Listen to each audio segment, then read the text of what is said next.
Amiga, um grande abraço.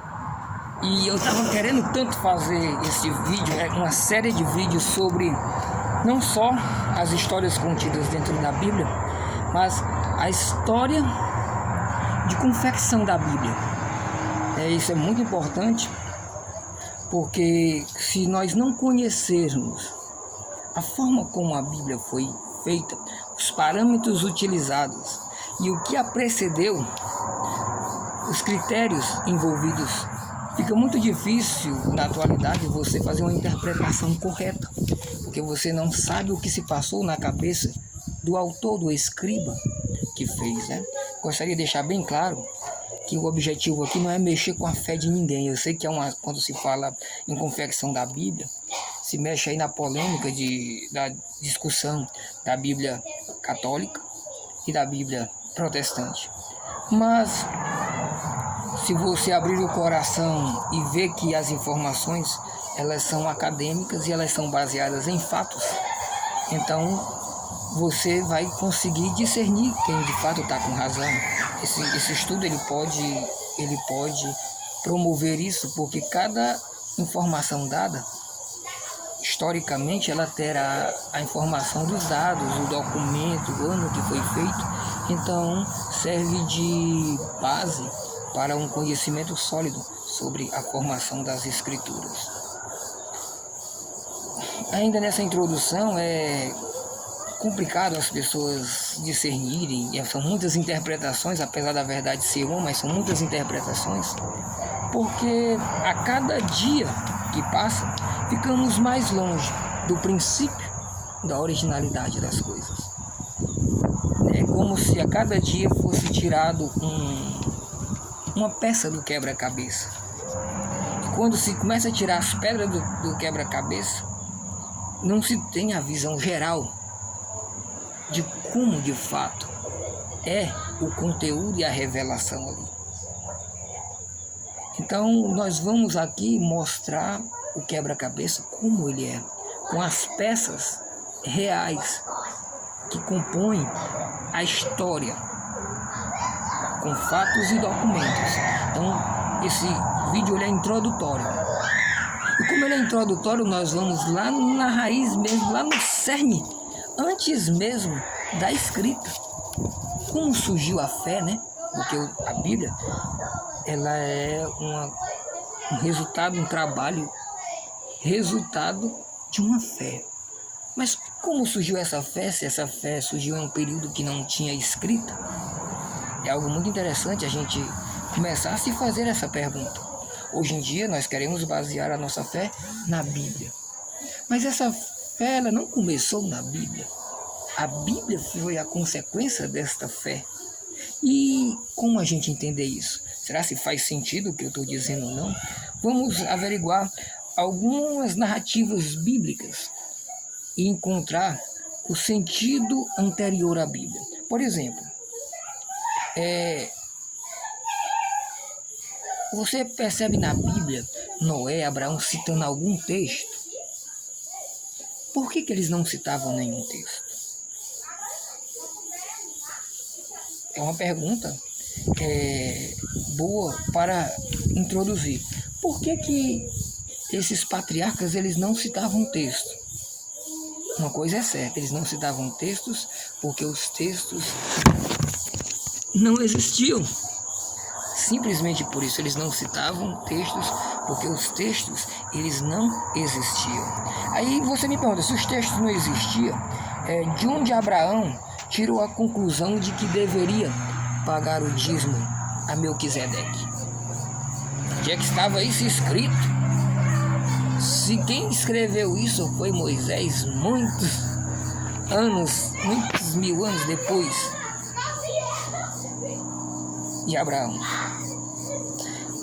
Com qual critério, ao escrever, Moisés afirmou que Melquisedeque era rei do Deus Altíssimo? Onde é que estava escrito? E quem o ordenou sacerdote segundo do Deus Altíssimo, Melquisedeque? E com que autoridade? Essas coisas elas não estão escritas. É como tudo isso. E como Moisés sabia disso? São perguntas que, se você for procurar na Bíblia, não tem. Por quê? Porque a fé, ela começou oral. Ela começou o pai ensinando para o filho, o pai ensinando para o filho, o pai ensinando para o filho. E esta ação do pai ensinar para o filho se virou uma tradição oral, uma tradição baseada na honra. Porque todas as vezes que eu reproduzo para o meu filho aquilo que eu aprendi do meu pai, eu estou honrando. Esse é o princípio de honrar pai e mãe. Quando ele coloca honrar pai e mãe, é nesse sentido. Você honra seu pai quando você mostra que aquilo que ele lhe ensinou prosperou, vingou. E aí foi tão bom em você a educação do seu pai que você passa para seu filho. Então, é importante colocarmos essa peça no quebra-cabeça. Que a fé, ela nasce por meio de uma tradição oral. A fé, ela não nasce por meio de um livro. Até mesmo porque não tinha ainda a condição antropológica de se ter livros nesse período. Então, todas as histórias eram contadas de pai para filho. E a gente nota, quando começa a se escrever, que eles vão contar dessas épocas antigas da fé, você nota que a referência era sempre o pai, não era nada escrito. Deus de Abraão, de Isaac, de Jacó vai mostrando justamente essa honra de pai para filho. E essa tradição, ela ganha credibilidade porque ela vem de um pai. Ela não é aleatória, vem de um pai para o filho, levando em conta esse princípio de que o pai sempre quer o bem do filho. Então é assim que nasce a fé, é assim que nasce a revelação. E se nós queremos entender a Bíblia, temos que levar em conta que ela é a consequência da tradição oral de um povo que contava histórias. E isso foi tão importante que isso formou, como eu disse, uma tradição. E a tradição foi com que fez que essa fé permanecesse viva, porque as outras comunidades, os outros povos, viviam totalmente sem padrão, viviam totalmente aleatórios. E o fato de se ter essa tradição se virou um costume, se virou uma rotina. Então, se tornou um povo que, por meio da contação de histórias, começou a gerar a sua identidade e, por meio da tradição, registrar a sua história. Então, podemos já concluir nesta introdução de que a tradição oral, ela foi o pressuposto, ela foi o precedente ao escrito. Eles confiavam na tradição. A tradição tornou o povo forte, porque cada vez que eles reforçavam isso, eles não esqueciam da esperança que precisavam ter e que a esperança que esperava por eles, porque foi um povo que foi escravo, um povo nômade, um povo que, se não tivesse o mínimo de estrutura ideológica, eles não perseverariam. Então, a tradição oral se tornou um método. Um método. Não havia arquivo, como é que eles iam arquivar as coisas? Então, todo o ensinamento ficava vivo todos os dias por meio da repetição oral. Deu para entender? Então, nesta primeira questão sobre a origem da Bíblia, eu estou aqui trazendo essa peça no quebra-cabeça, que te ajuda a desmistificar essa ideia que se tem hoje em dia na modernidade, que você não tem que levar em consideração a tradição, você não pode levar em consideração a história, você tem que ver só a Bíblia como ela é.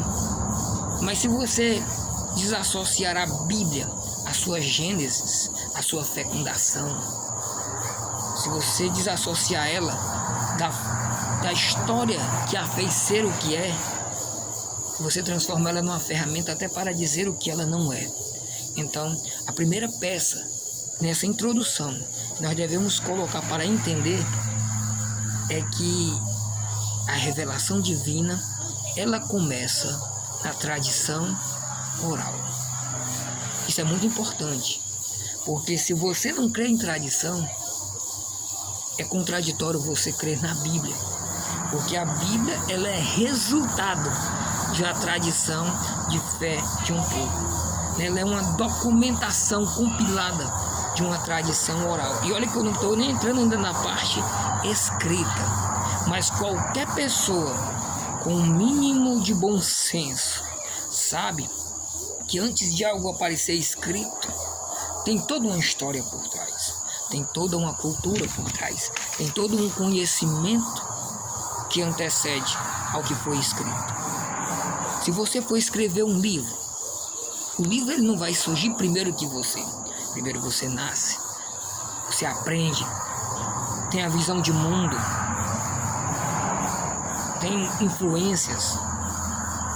Tudo isso vai gerando a sua forma de pensar, de analisar, de questionar. Só depois é que você começa aí. Você precisa também aprender a escrever.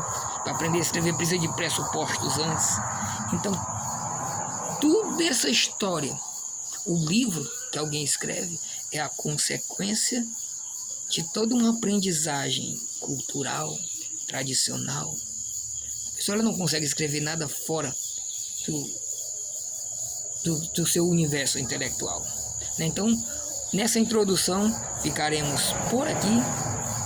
Vamos dando continuidade às primeiras escritas, como surgiu, como ela foi se configurando, como foi criado o cânon judaico. Tudo isso são cenas dos próximos capítulos. Aproveita, se você aprendeu alguma coisa, deixa teu like. Se não fez sentido para você, coloca aí, não fez sentido nenhum para mim, não tem problema. Aqui é um estudo com metodologia acadêmica, não é de fé. Vocês não vão esperar aqui, não, aqui é sem mito. Aqui são os fatos após fatos, montando a história. E até a próxima, número 2.